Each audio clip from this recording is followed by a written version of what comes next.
Bonjour à toutes et à tous, c'est un plaisir pour moi de vous retrouver aujourd'hui.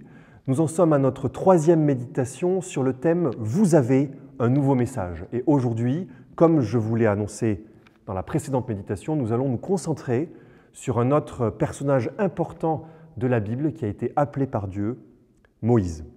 Alors, je lirai quelques versets au chapitre 4 de l'Exode, à partir du verset 10.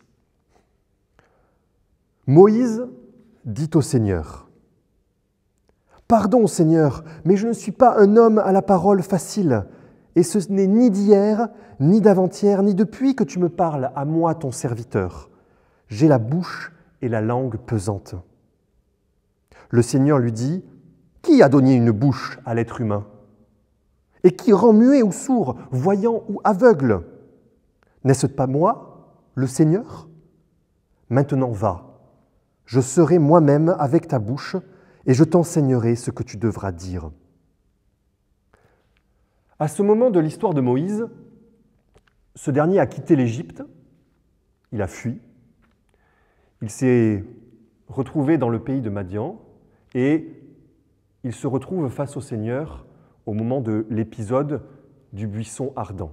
Dieu se révèle à lui et discute directement à lui pour l'appeler à retourner en Égypte, annoncer à son peuple qu'il va être libéré.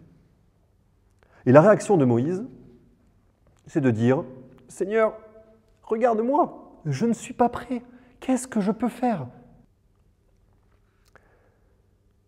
Mais Dieu va faire comprendre à Moïse que ce qui compte, ce n'est pas qu'il soit prêt. Là, pour répondre à l'appel de Dieu, nous n'avons pas besoin d'être prêts, d'être assurés. Nous avons besoin de faire confiance en Dieu.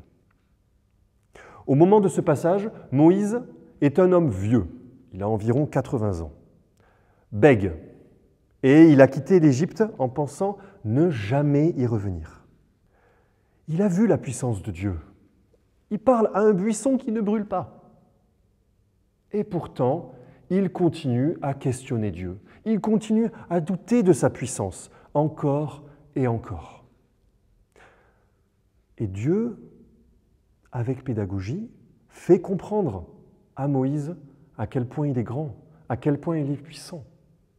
Il cherche à rassurer Moïse.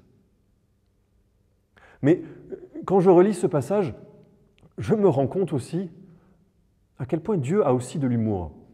Si vous continuez votre lecture, après les quelques versets que j'ai lus, vous verrez que Dieu dit à Moïse : « Eh bien, je serai avec toi, mais je vais aussi te donner quelqu'un qui sera avec toi et qui parlera pour toi.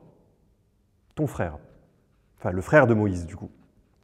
Et donc, je trouve assez intéressant que Moïse, qui disant à Dieu « Je suis trop vieux, je ne sais pas parler », la réponse que Dieu lui donne, c'est « Eh bien, écoute, je vais te donner quelqu'un qui sera plus vieux que toi et qui, justement, à cause de sa vieillesse, peut-être ne parlera pas très bien non plus. Mais c'est toi qui l'as voulu. » Toujours est-il que cela rassure Moïse. N'est-ce pas, encore une fois, comme avec Abraham, merveilleux de voir que nous pouvons encore nous identifier avec ce grand patriarche? N'est-ce pas réconfortant de savoir que même avec lui, Dieu a pris le temps d'entendre ses doutes, tout en lui répondant avec fermeté, tout en faisant en sorte que sa volonté divine soit faite. Voilà donc ce que je retiens de ce passage, pour moi et pour vous. Dieu a un plan. Il a un plan pour moi, il a un plan pour vous, et il a un plan pour le monde. Ce plan s'inscrit dans notre relation avec les autres. Nous ne pouvons pas rester seuls, nous avons besoin d'interagir avec les autres. Pour que ce plan se fasse, Dieu nous parle. À l'époque de Moïse, il parlait directement. Aujourd'hui, il nous parle à travers sa parole, la Bible. Et enfin, Dieu accepte que nous hésitions. Il accepte que nous cheminions jusque là où il veut que nous soyons. Parce qu'il accepte que nous ne soyons pas prêts au moment où il nous appelle. Justement, pour que nous nous en remettions à lui, justement pour que nous nous appuyions sur lui. Nous avons vu, sur les premières méditations, plusieurs exemples d'appels. Ce qui me frappe à chaque fois, c'est que ces grandes figures que nous connaissons, ces grandes figures bibliques, sont bien loin d'être les grands patriarches que nous connaissons et que nous avons tendance uniquement à garder en tête. Mais eux aussi, ce sont des personnes qui ont répondu à l'appel de Dieu et qui ont cheminé avec lui.